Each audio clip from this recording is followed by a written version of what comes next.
कि वे आए और अपना उद्बोधन दें।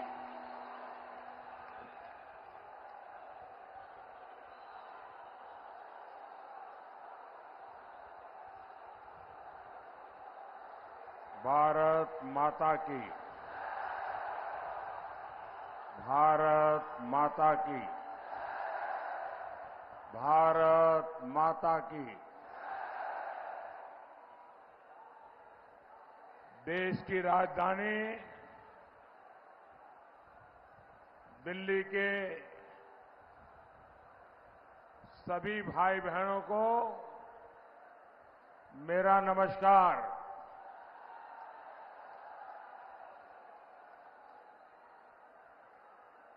आप सबने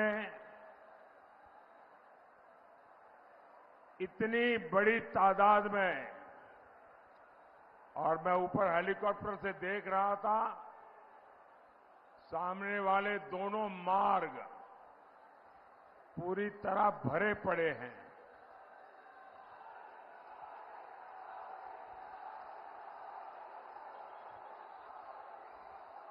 ये उमंग, ये उत्साह इस बात का गवाह है कि फिर एक बार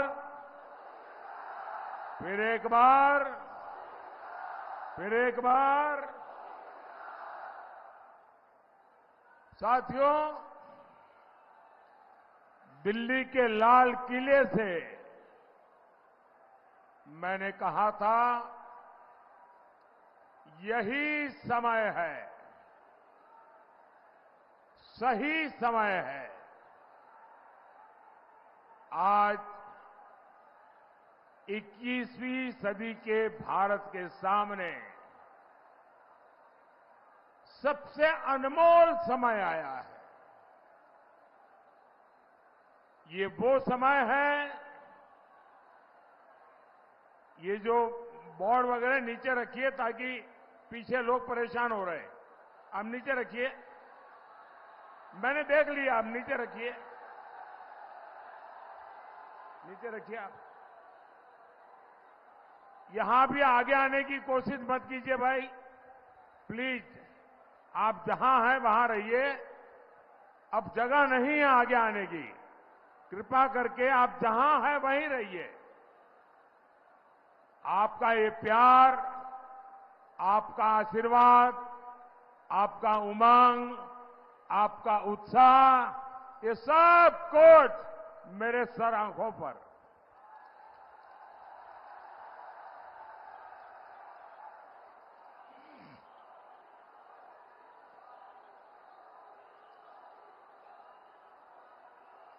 साथियों,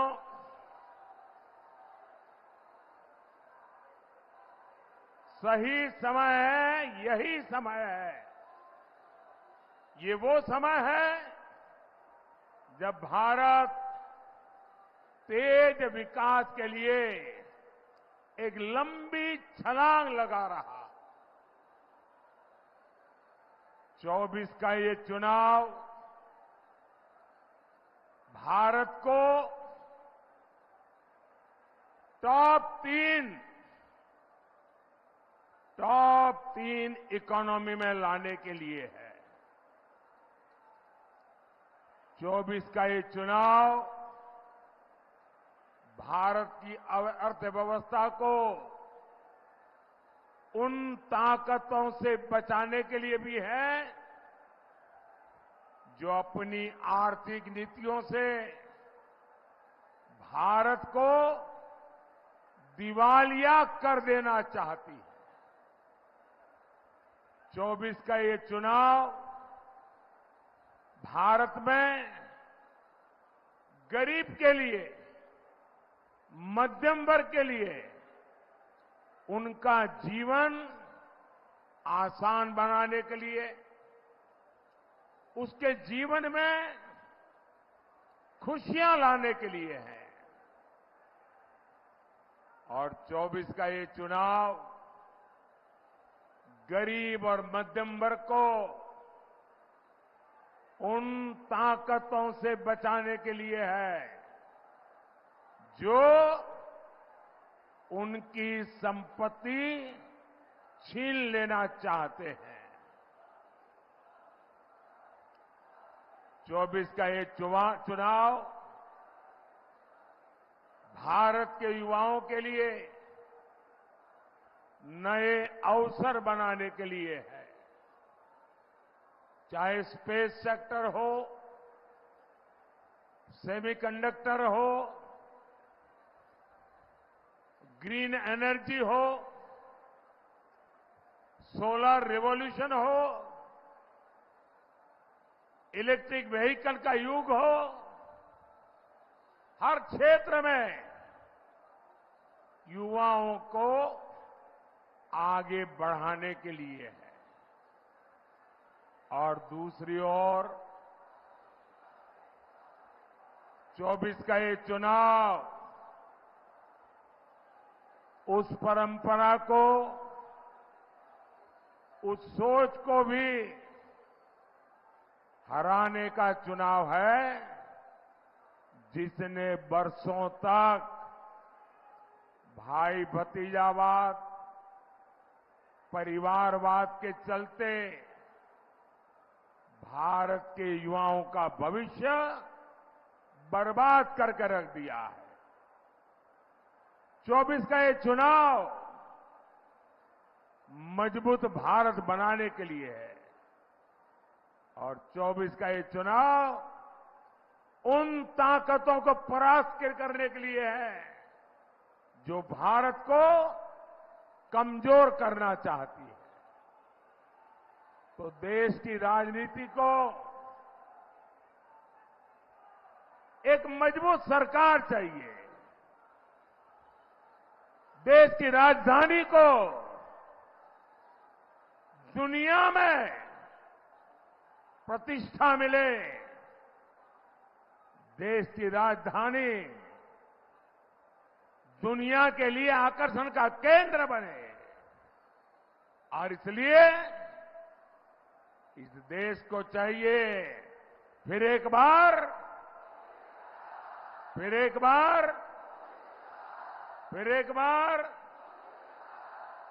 साथियों, मैं इसे ईश्वर का आशीर्वाद मानता हूं कि परमात्मा ने मुझे देश के विकास को तेज गति देने के लिए आपकी सेवा में भेजा है। 50-60 साल पहले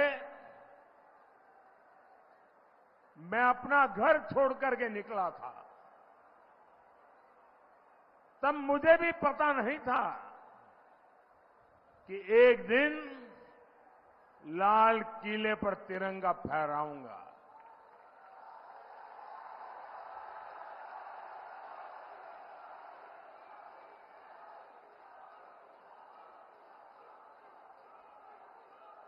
पचास 60 साल पहले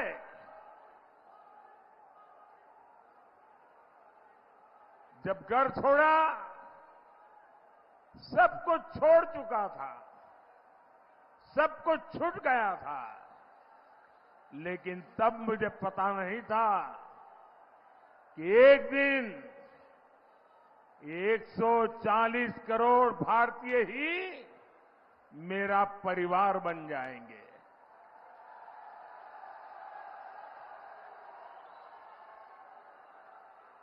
साथियों,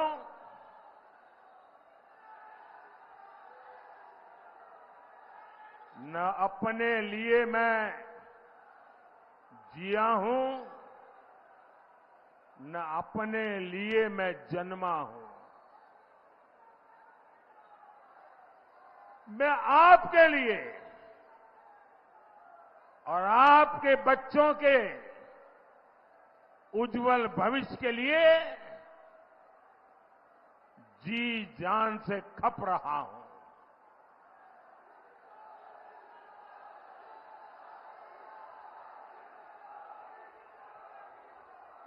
समाज जीवन का स्वाभाविक क्रम है कि हर परिवार घर का हर मुखिया अपने वारिस के लिए सोचता है, योजना बनाता है और कुछ करता भी है। मुझे तो वो भी नहीं करना है। मेरा कोई वारिस नहीं है। अगर मेरा कोई वारिस है तो आप ही मेरे वारिस हैं। 140 करोड़ देशवासी वही मेरे वारिस है। और इसलिए मैं आपके लिए ही दिन रात मेहनत कर रहा हूं। मेरा पल पल आपके लिए, मेरा पल पल देश के लिए।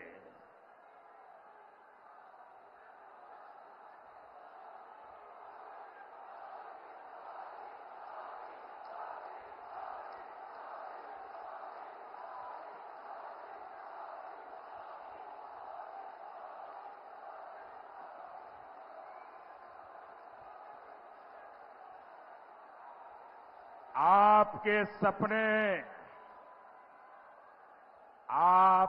सपने ही मेरा संकल्प है।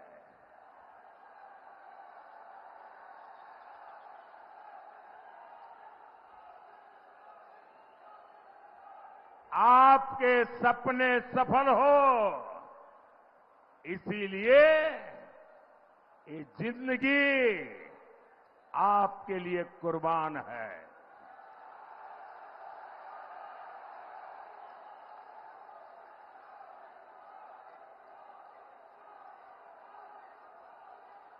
ट्वेंटी 24/7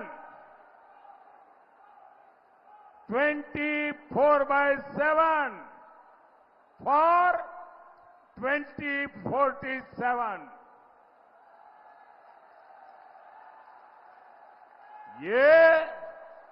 ये मोदी की गारंटी है।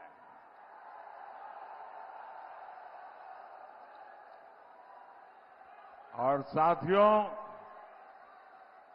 ये पर्दा नीचे करो, पीछे लोगों को दिखता नहीं है भाई।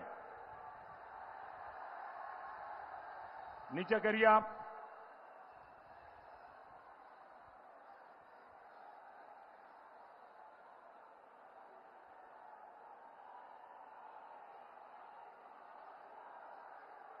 साथियों, देश को मजबूत बनाना है। इसके लिए मजबूत सरकार चाहिए और मुझे भी मजबूत साथी चाहिए। और इसलिए दिल्ली में भी ऐसे हमारे सभी उम्मीदवारों को राजधानी का प्रतिनिधित्व आपके आशीर्वाद से ये सब विजयी हो। विकसित भारत का मेरा संकल्प पूरा करने के लिए ये मेरे साथी बने। साथियों, आत्मनिर्भर भारत का संकल्प लेकर निकला हूं। तब से मैं आपसे प्रार्थना करता हूं कि भाई आप लोग कुछ समझते हैं कि नहीं है? आप ये बोर्ड नीचे करेंगे क्या? ये जो भी है वहां सारे कोई इकट्ठे कर लो भाई, कोई एक इकट्ठे कर लो सब।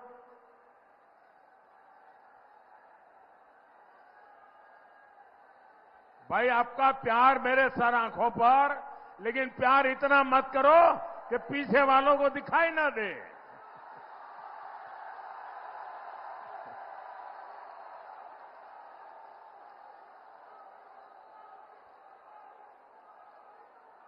ये लोग दूर दूर से आए हैं, उनको परेशानी नहीं होनी चाहिए।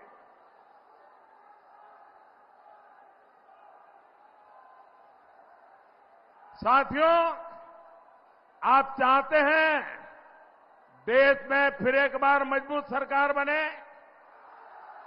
आप चाहते हैं दिल्ली के सभी सांसद हमारे जीत करके आए?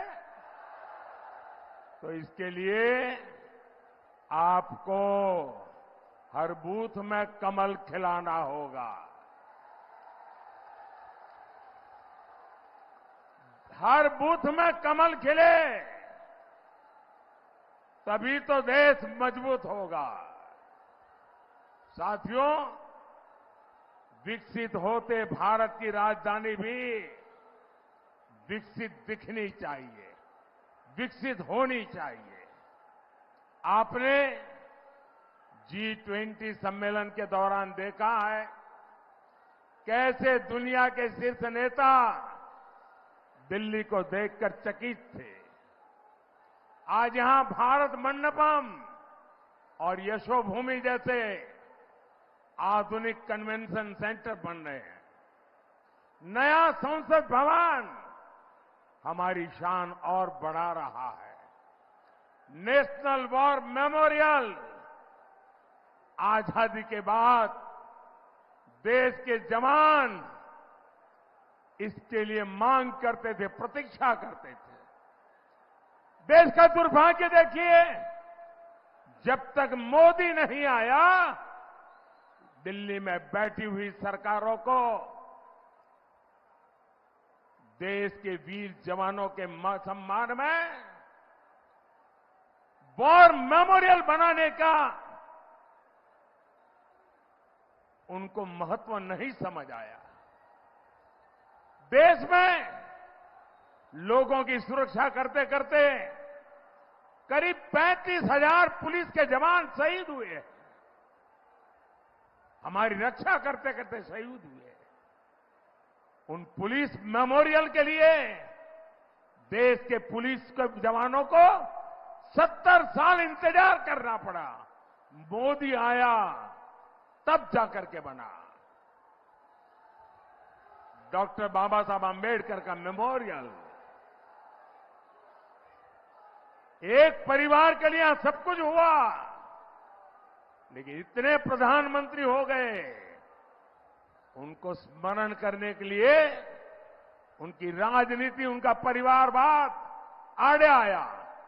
ये मोदी है जिसकी रगों में लोकतंत्र जिंदा है, जो जीता है लोकतंत्र के लिए, जो खपता है लोकतंत्र के लिए।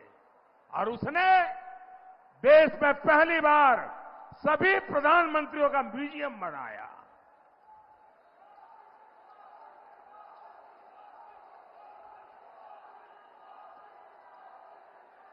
ऐसे अनेक स्मारक बन रहे हैं जो आधुनिक दिल्ली के दर्शन कराते हैं। हर शाम जब कर्तव्य पथ पर हजारों परिवार खुशियां के पल बिताते हैं, तब लगता है कि मेरी मेहनत सफल हो रही है। साथियों, मोदी का 10 वर्ष का सेवा काल दिल्ली के इंफ्रास्ट्रक्चर के लिए एक ट्रांसफॉर्मेशन का कालखंड रहा है। मेरा फोकस रहा है ईज ऑफ लिविंग पर, ईज ऑफ ट्रैवल पर। 10 साल पहले दिल्ली में नेशनल हाईवे की लंबाई 80 किलोमीटर थी, 80 किलोमीटर थी। अब ये 160 किलोमीटर से ज्यादा हो गई है, 160 किलोमीटर से ज्यादा हो गई है। इन 10 सालों में 4 लेन के हाईवे, इसकी लंबाई 2 गुनी हो गई है। हजारों बड़े वाहनों को अब दिल्ली में आने की जरूरत नहीं पड़ती। दिल्ली एनसीआर से होकर शानदार एक्सप्रेस वे चारों तरफ बन रहे हैं। 2014 में दिल्ली मेट्रो का जितना बड़ा नेटवर्क था, आज उससे 2 गुना बड़ा मेट्रो नेटवर्क दिल्ली के पास है। आज दिल्ली मेट्रो में हर रोज 65 लाख लोग सफर करते हैं। ये यात्रीगण अब ध्यान दे रहे हैं कि अब मेट्रो का गेट सिर्फ विकास की तरफ खुलता है। और अब तो नमो भारत ट्रेन भी दिल्ली एनसीआर की नई पहचान बन चुकी है। मैं दिल्ली के लोगों को एक और बात कहूंगा। आज दिल्ली में जितनी भी इलेक्ट्रिक बसें चल रही हैं, पर्यावरण से मुक्ति के जो समस्याएं हैं पर्यावरण की, उससे मुक्ति के लिए भारत सरकार ने एक अहम कदम उठाया। देश के बड़े बड़े शहरों को भारत सरकार इलेक्ट्रिक बसेस दे रही है। आपने देखा होगा दिल्ली को भी भारत सरकार ने ऐसी सैकड़ों बसें दी हैं ताकि दिल्ली के लोगों की सुविधा भी बढ़े और पर्यावरण की भी रक्षा हो। साथियों, हम सब जानते हैं दुनिया में कोई भी जगह हो, इंफ्रास्ट्रक्चर का विकास इन्वेस्टमेंट लेकर आता है। आज छोटे से छोटे दुकानदारों से लेकर बड़े बड़े बिजनेस तक सभी फायदे में है, क्योंकि भारत सरकार दिल्ली का चौतरफा विकास कर रही है। साथियों, मोदी दिल्ली के हर गरीब, हर मिडिल क्लास परिवार का जीवन आसान बनाने के लिए प्रतिबद्ध है। पूरी दिल्ली में पाइप से सस्ती गैस पहुंचाने का काम तेजी से चल रहा है। इससे हमारी बहनों को बहुत सुविधा हो रही है। मुफ्त अनाज की योजना भी लाखों लोगों के बहुत काम आ रही है। सबके घर का सपना पूरा करना भी मोदी की गारंटी है। आप देखिए, एक तरफ अनऑथराइज्ड कॉलोनीज को रेगुलर करने का काम चल रहा है, वहीं दूसरी तरफ झुग्गियों की जगह पक्के घर बनाने का अभियान भी जारी है। मिडिल क्लास के जो साथी अपना घर बनाना चाहते हैं, उनको भी भाजपा सरकार बड़ी आर्थिक मदद देने जा रही है। साथियों, गरीब और मध्यम वर्ग की बचत को बढ़ाने के लिए मोदी ने एक और योजना शुरू की है। ये योजना है पीएम सूर्यघर मुफ्त बिजली योजना। ये योजना दिल्ली के लोगों के लिए ट्रिपल बेनिफिट वाली है, 3 फायदा कराएगी। इस योजना में आपका 300 यूनिट तक का बिजली बिल 0 हो जाएगा।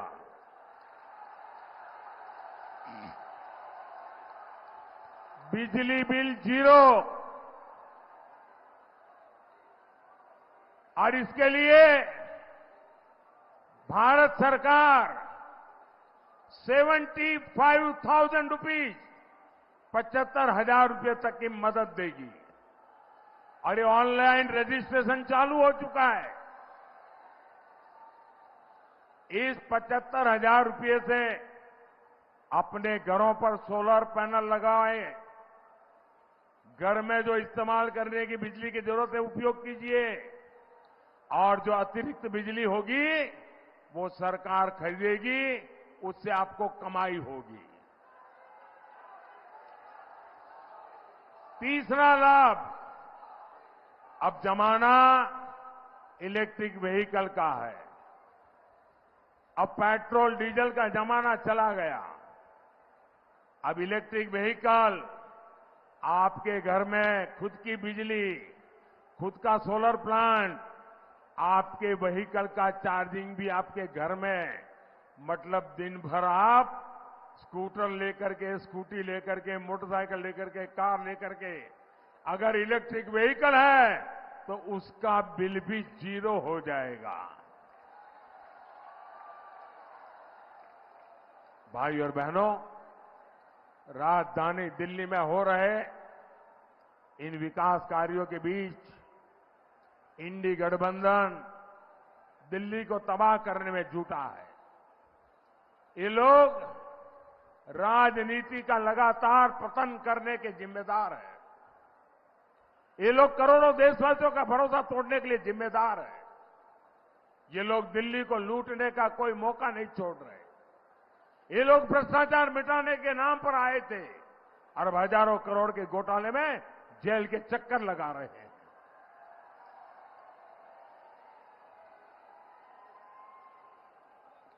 और ये कांग्रेस, ये तो पूरी तरह एक्सपोज हो गई है। पहले कांग्रेस वाले पत्रकार वार्ता करते करते करते क्रेडिट लेने के लिए तूफान मचाए रखा था। वो कहते थे शराब घोटाले के पर्दाफाश का क्रेडिट कांग्रेस को जाता है। फिर शाही परिवार के कहने पर भ्रष्टाचारी को ही गले लगा लिया। कांग्रेस के स्थानीय नेताओं को भी समझ नहीं आ रहा है कि करे तो क्या करे। दिल्ली, हरियाणा, यहां दोस्ती और पंजाब में कुश्ती, ये ढोंग कब तक चलेगा? दुनिया देख रही है कि कैसे एक भ्रष्टाचारी दूसरे भ्रष्टाचारी को कवर दे रहा है। साथियों, एक जमाना था जब कांग्रेस पूरे देश पर राज करती थी। उनकी उंगलियों के इशारों से सरकारें बनती थी और गिरती थी। कांग्रेस की 4 पीढ़ियों ने दिल्ली पर राज किया, लेकिन आज ये दिल्ली में 4 सीट तक लड़ने की उनकी ताकत नहीं रही है। कांग्रेस इस सीट पर भी नहीं लड़ पा रही है जहां देश की सौंदर्य है और जहां इनका 10 जनपद का दरबार है। लेकिन फिर भी कांग्रेस का घमंड नहीं टूटा है। साथियों, इंडी गठबंधन वालों ने अपने राजनीतिक स्वार्थ में आपके स्वास्थ्य को भी दांव पर लगा दिया। यहां केंद्र सरकार के अस्पतालों में 5 लाख रुपए तक मुफ्त इलाज हो रहा है, लेकिन इंडी वालों ने यहां आयुष्मान भारत योजना पर रोक लगा रखी है। मोदी ने अब तय किया है हर परिवार के 70 वर्ष के ऊपर के बुजुर्गों को भी मुफ्त इलाज की सुविधा मिलेगी और इससे परिवार के खर्च में बहुत बड़ी राहत होगी, बहुत बड़ी बचत होगी। लेकिन इसका फायदा दिल्ली सरकार के अस्पतालों में आपको नहीं मिल पाएगा। ये लोग दिल्ली के एक भी बुजुर्ग को भारत सरकार की योजना का लाभ नहीं लेने देते। मेरा आपसे अनुरोध है, 70 साल के ऊपर के सब लोगों को मिलिए, उनको बताइए कि मोदी ये देना चाहते हैं, लेकिन ये दिल्ली की सरकार रुकावट बनी है और एक भी बुजुर्ग का वोट ये इंडी गठबंधन वालों को जाना नहीं चाहिए। भाई और बहनों, जब 24 घंटे दिमाग में सिर्फ वोट बैंक चलता हो, तब ना इस तरह की योजनाएं संभव होती है और न ही विकास का कोई अता पता होता है। इंडी गठबंधन का यही हाल है। ये तस्वीकरण के लिए सारी हदें पार कर चुके हैं। इनका मैनिफेस्टो देखिए, ऐसा लगता है जैसे मुस्लिम लीग के दबाव में तैयार किया। ये लोग खतरनाक खेल खेलने जा रहे हैं। मैनिफेस्टो में लिखा है अब सरकारी टेंडरों को धर्म के आधार पर देना चाहते हैं। ये स्पोर्ट्स टीमों में भी धर्म के आधार पर सिलेक्शन करना चाहते हैं। ये देश के बजट को धर्म के आधार पर देना चाहते हैं। और यही नहीं, कांग्रेस के शहजादे आपकी संपत्ति का एक्सरे कराकर आपके घर पर छापा मारकर आपकी संपत्ति का आधा हिस्सा अपने वोट बैंक को देना चाहते हैं। और ये पिछले कई वर्षों से ऐसा करते भी आ रहे हैं। आप जानकर चौंक जाएंगे, 2014 में चुनाव की घोषणा होने के समय वोट पाने के लिए डॉक्टर मनमोहन सिंह जी की जो रिमोट वाली सरकार चलती थी, मैडम सोनिया जी सरकार को पीछे से चलाती थी, उन्होंने वोट बैंक के लिए वोट जिहाद करने वालों से सौदा किया और सौदा किया वो कांग्रेस को वोट देंगे, बदले में कांग्रेस क्या देगी? दिल्ली के लोगों की संपत्ति, हिंदुस्तान के लोगों की संपत्ति, भारत की महान विरासत, 123 प्रॉपर्टी, 123 प्रॉपर्टी रातों रात वोट पाने के बदले में वक्फ बोर्ड को सौंप दी गई थी। ये आपकी प्रॉपर्टी है दिल्ली वालों। 123 प्रॉपर्टी, एक दो नहीं, एक ही निर्णय में। और मकसद यही था कि इनका वोट बैंक खुश हो और चुनाव में उनको फायदा हो। ये संपत्तियां दिल्ली के प्राइम लोकेशंस में है, जहां एक एक गज जमीन की कीमत कई कई लाख रुपए है। क्या इस लूट को दिल्ली के लोग बर्दाश्त करेंगे क्या? क्या ऐसे लोगों को माफ करेंगे क्या? इनको चुन चुन करके साफ करेंगे कि नहीं करेंगे? भाई और बहनों, ये मौका परस्त गठबंधन तुष्टीकरण के लिए देश में हिंसा भी फैला सकता है। याद कीजिए, सीएए कानून आया था तो इन्होंने दिल्ली को महीनों महीने तक बंधक बना दिया था। पहले रास्ते रोके और फिर दंगे कराए। लेकिन आज पूरा देश ने कहा है कि इनके झूठ का पर्दाफाश हो चुका है। दिल्ली में कई कई सालों से रह रहे शरणार्थियों को भारत की नागरिकता मिल रही है। और अभी ये दो परिवार यहां आए थे, वो प्रताड़ित होकर करके आए हुए हैं पड़ोस में से, उनको नागरिकता मिली, वो खुशी जताने के लिए आए थे। और ये कौन लोग हैं? ये हिंदू है, सिख है, बौद्ध है, जैन है, पारसी है, ईसाई है। ये प्रताड़ित होकर आए हैं और इनमें से ज्यादातर हमारे दलित परिवार हैं। इसलिए इनका इतना विरोध किया गया। अभी कुछ देर पहले जो बिटिया मिलने आए, मौका मिला, जो पाकिस्तान से आई थी, भाइयों बहनों, उसे भारत की नागरिकता मिल गई, उसे उज्जवल भविष्य की गारंटी मिली है।